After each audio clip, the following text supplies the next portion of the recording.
Welcome back. Welcome back. It is episode 45. It's December 9th, 2023, about 2 weeks since episode 44. Lots has been happening, so I thought I would go ahead and take this quick opportunity this morning prior to my first client to hit y'all up with episode 45. It would be so amazing if we could ultimately complete season one by the end of 2023. That means this episode and five more. So I'm ramping up the pace at which I'm doing these episodes. They might be a little bit shorter, but I really want those numbers to make sense before I roll us over into season two. In season two, I hope to stick to a format that's a little bit tighter and leaner than what we're doing right now, which is just me chit-chatting about anything I can think of or whatever's been on my mind. The first thing on my mind today is that if you go to brentbowers.com, I have created a new look and feel for the website. It's minimalist. I have about 19 years worth of content actually on that site, but I realized after a little bit of self-reflection that most of that was really only relevant to me looking back, and that the average person probably is not going to want to, they're not going to get a whole lot from it, so moving the microphone, guys, sorry about that. So what I decided to do was try to, learn a new bag of tricks and use this new WYSIWYG that goes on top of WordPress. That's what you see is what you get type editor, and it gives you a chance to do some really slick layout for your WordPress website. And I've ran on WordPress for probably the last 10 or 11 years. So if you go to brentbowers.com right now, all you see is about Brent Bowers, which is just a little bit of an overview about me. And I don't go into like the extreme detail that I used to, because I realized nobody cares that I, started out making 3D art in 2003 on Poser, and then eventually graduated to DAZ Studio, became a developer for such, and made a significant side income doing that. People don't care about that level of detail. So I left that off. It's strictly just kind of like high level, brief word about my background, the kinds of stuff, the kinds of content I produce today, and then of course Delilah, just a word about my working history, because I do plan to maybe at some point in the future do some more contracting. Who knows if that'll happen? It kind of depends on how things are going here. Right now we're pretty busy. I, as a massage therapist, am pretty busy. So anyway, so there's about, and then there's vlogs. If you go to the vlogs page, I just highlight a few of my Delilah videos. And also, I've started doing these sort of like accordion style menus underneath, so you can see the individual channels of my video content. I have something on the order of 2,000 videos out there online, and it's a bit of a slog if you're just trying to look at it from a 10,000 foot perspective. So I try to create these channels. Now recently, you guys heard me talking about my disdain for YouTube. That really hasn't changed, although I will use YouTube after I get past that 90-day window where one more infraction could delete all my content. I have now backed up all that content to local hard drives, and I am putting it up on on Rumble. Rumble is a much more, how can I put this? They have most all of the features of YouTube, except for those crazy bots that go wild on the copyright strikes. So it's been a lot easier to use. Now, the one thing they don't have is playlists. They call it channels. And a channel in YouTube is a whole ordeal. You basically are creating a new brand identity. You got to go through your Google account, and it feels separate, and you do have to switch from one channel to the other to work on that content. However, on Rumble, a channel is basically like a playlist, essentially, of content related to each other. And as such, I realized yesterday, I'm trying to organize all this and decide what to share on my my webpage and what not to. And I realized that I was very loose with the creation of channels. So there's some stuff out there that like would be somewhat redundant. For example, Mutantville Archive and Mutantville Legacy. Now in my mind, I had a separate thing I was going to do with Mutantville Legacy where I talked about like what I took away from the whole experience. But then I look into that channel and I see that I've really just put I put one piece of original content, which was me sort of giving a bit of my point of view when JT and I sort of had a falling out over the election and some of that stuff and COVID and whatnot. And basically, we just decided we weren't going to work together at all anymore, which ironically, I had already said I don't really want to work with Mutantville, back in 2012, I think I let him know that in a nice way. And then I said, if you need my help, I'll help you. And so I left the door open. But, this was kind of like a hard stop. And, ironically initiated from his end over something that I said, which was factual and true, as it turns out. But, this is if people are willing to write you off, I mean, by the way, I'm not angry about it anymore, and I would consider us still friends. We are not really affiliated. We don't associate. The times that I've tried to put out an olive branch, hey, let's go see a movie or whatever, and because ostensibly the point of all that was I can either try to work with you or we could be friends. I've always said friendship first, but as it turns out, we haven't really had any kind of social contact or whatever, other than here and there I'll ask for him to, get me into the old content so I can download some of it, and he's done that. So, no hard feelings. But at the time, he was very passionate about COVID, and he was really a big believer and, kind of a denier of all the consequences of taking a controversial, drug that's in development, not a real vaccine, and just calling it a vaccine. Words actually matter. And people now are dying of blood clots and whatnot, and athletes are dying at a rate like never before. So these are all people that were compelled or chose to get the vaccine in large part. So, but I have my biases. He has his. My friend Ron says, "What's your source?" And then he'll turn around and give me a fact, so-called fact that he doesn't have the source for, and I turn it back on him and I say, "What's your source?" Does everybody walk around writing their sources down? I think not. But anyway, I digress. So I wound up with multiple channels of content featuring Mutantville content. Now, I'm not trying to put this out there as something that I want to, share going forward and stuff like that. Like Mutantville's said and done. That said, I spent so much time working with those guys and learning about, the process of independent guerrilla level, no budget filmmaking. And not for nothing, I had a lot of fun doing it, and that was like a 10-year swath or so. So of course I'm going to have memories from that I want to reflect on, and I might here and there want to see a video. So I'm backing that content up because I don't want it to be gone over some socio-political mess that, YouTube may pull. And Meta and YouTube, the owners of YouTube, have shown themselves to be so biased that they kind of queue up. If you're a right-leaning individual or a conservative individual, they're going to queue up all the lefty content to try to squash you.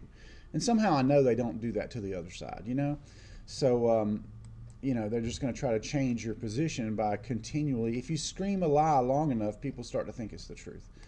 But I digress. This is about organizing my Rumble channel, or my Rumble presence and all the channels. So I'm going to read you off the channels that I have right now, and I realize it's probably going to require me to download and re-upload and change some of these, but you'll see the redundancy if I read these off. Here we go. Absolute Zero, that's a band page. That's Pure, there's only one of those. Two Spies, likewise. Pure, there's only one of those. Something called Air Over Albemarle for my drone footage. It's got like a handful, 3 videos, and I never just followed up on that. Home Horror. And this was supposed to be a new take on my unboxing videos. I've got one unboxing video, and I think I ended up putting those mostly directly to Facebook, so I can't really get the videos anymore.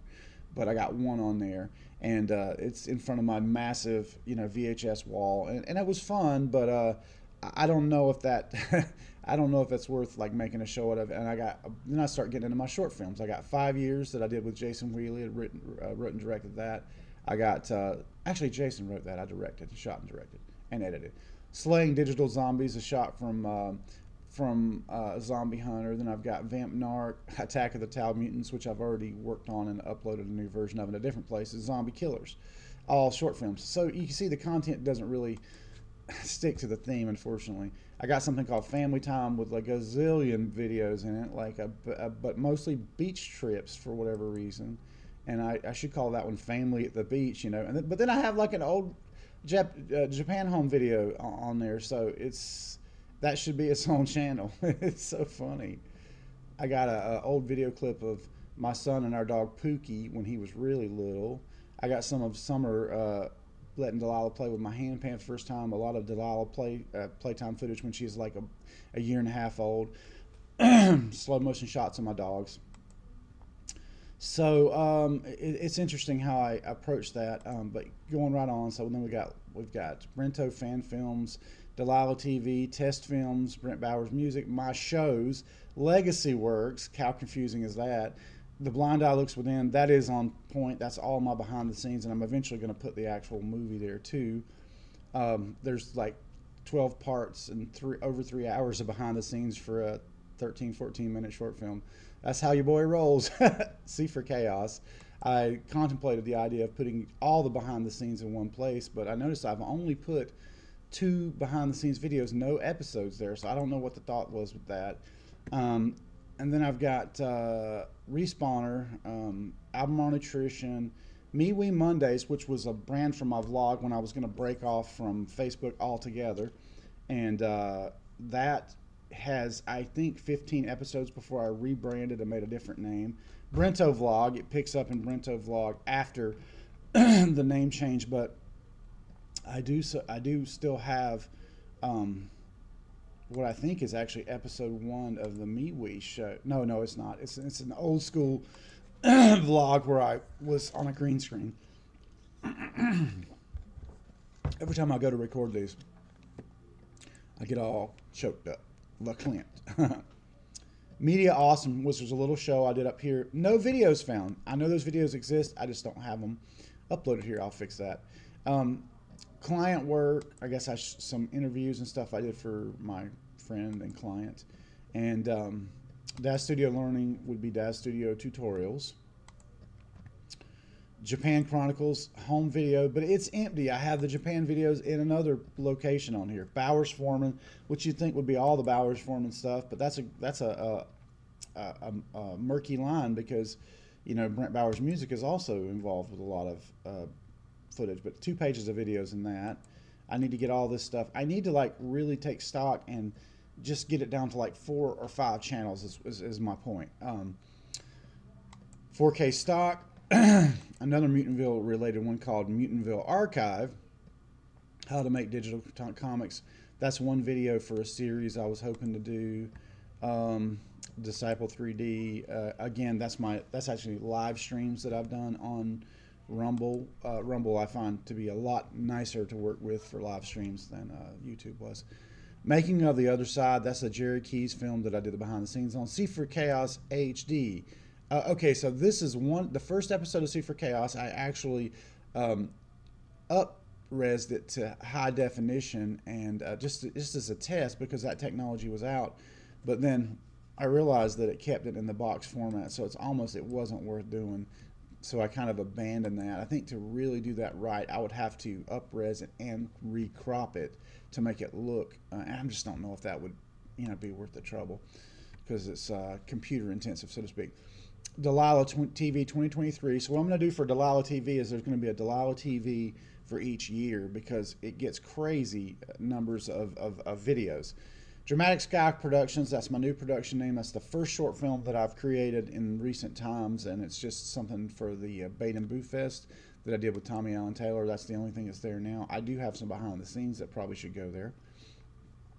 The Horror Retrospective, which is my review show from Mutantville called The Horror, and I did like a unique AI-driven thumbnail for each one of these and then re-uploaded those to have them all in one place, and it's not all of them right now, so I still have work to do there. Something called YT Dump, where I had this vision that I was going to make a new thumbnail and upload all of my content from YouTube here. But that you start getting into it, it's a bit of a slog. I had 1,700 videos on YouTube, so I got to be really motivated. But basically on this, I got home video clips. I've got After Dark discussion with me and Streebs. No, it's just me. Okay. And then I've got a Star Wars fan film, kind of a Rambo type film. The Wizard Battle, which I did up-res that and recrop it. Some test footage when I was first trying to make the infamous 60-second Cloverfield review with Strebo, which is an animated version of Strebo just using his voice, and it pissed him off so bad that he made this hilarious, um, this hilarious drawing of me as Cartman, and he did a voice that was supposed to be me, and basically just I was really a mark for the film Tremors at the time, so he's essentially making fun of me for being fat. Hey, that's really mature, buddy. But it's actually hilarious. I wish I could find it. I can't find his rebuttal to this. If I find it though, I'm going to upload it just because I always like to look at that and laugh because he got me good on that one. But anyway, what else? And then something called Brent Bowers Short Films. That's where I put the HD version of Battle of the Wizards, and I did some score work to improve that. And then we have BrentoCast. BrentoCast, as of now, has 2 episodes. I'm trying to put all of my episodes that had video, and this is just a backup for the day that I actually stop hosting with my current host, or that for some reason they recently took one of mine down because it had too much music in it. On their platform, you're not allowed to have just music, where I wasn't talking. And so now I learned that lesson, but I lost that episode and I did not have a backup of it. So I'm trying to eventually put all of these up here to be backed up for in the future. I could see me not paying for Spreaker because I really don't care if these go out to iTunes and Spotify and all that, which they're doing now. But I really don't care about that. I mean, they don't have a following. It's just essentially for me and my family, to reflect on later if they ever want to. And for me, it's always fun to go back and see what I was doing. So I digress. And that is it. That is all. So 1, 2, 3, 4, 5, 6, 7, 8, 9, 10, 11, 12, 13, 14, 15, 16, 17, 18, 19, 20, 21, 22, 23. Gosh, it's crazy. 24, 25, 26, 27, 28, 29, 30, 31, 32, 33, 34, 35, 36, 37, 38, 39, 40, 41 flipping channels on Rumble. That's too much. And I only have a couple. Brent Bowers Music has 31 followers. Delilah TV has 11 followers. Family Time has 14 followers. You get outside of those and the rest are like, MeWe Mondays has 11 followers. You get outside of those and you're like 1 or 2 followers. So there's really nothing. It wouldn't hurt me to delete any of these and kind of formulate them. But it just takes time. And I will say this, uploading to Rumble is actually a lot quicker than uploading to YouTube, I think. I don't like how they manage their thumbnails, and getting to the video to edit it is a little cumbersome, but that said, it works. It works for me, and I don't have the fear of being canceled or shouted down here like I do with and they actually pay you for your views, believe it or not. In all the years I've been on YouTube, because I never broke the 100,000 follower mark, I don't get any AdSense. I've already earned $15.74. I think it's like a $50. You got to get to $50 before you get a payout. But I'm actually earning on Rumble. I'm not going to quit my day job, so don't worry about that. But anyway, that's what's up. That's what's going on. So what's up this week? Tonight I will be at Loafers and Legends, and the very, very exciting news is that I'm going to be running the booking at Loafers and Legends starting in January. We're going to make that place have a vibrant scene where it's not just the same 3 or 4 acts. And we're also going to be bringing on a open mic / singer-songwriter night. Very excited about that. And hopefully can expose more folks to what a great place Loafers really is. It's truly a one-of-a-kind in Stanley County, at least. There's no other place like it. What I did the similar stuff for Harmanco's back in the day, but I would just say that Harmanco's has a lot of things working for it and a lot working against it. And the shape of the room and the fact that there's a kind of like an upstairs overhang, excuse me, always made sound very difficult at Harmanco's, at least on the bar side. That problem does not exist at Loafers. You can get a lot better sound at Loafers. It's really geared more for acoustic, but there are some electric acts that we've had, and they're developing an outdoors area. Potentially, there might be like full bands outside later. So something to look forward to. very easy folks to work with. I'm excited about taking this on. So I will also be handling their social media. So look forward for that. We are going to be rebranding their Facebook page, which I'm in the process of that right now. That'll be launching probably by Christmas, and I'll be sharing it with you when I can. But yeah, come out to Loafers. All the music will be 7:30 to 9:30 going forward. So tonight at 7:30, Harrison and I will be doing our thing. Come see us. Thanks for listening, and we'll see you next time on Barento Cast.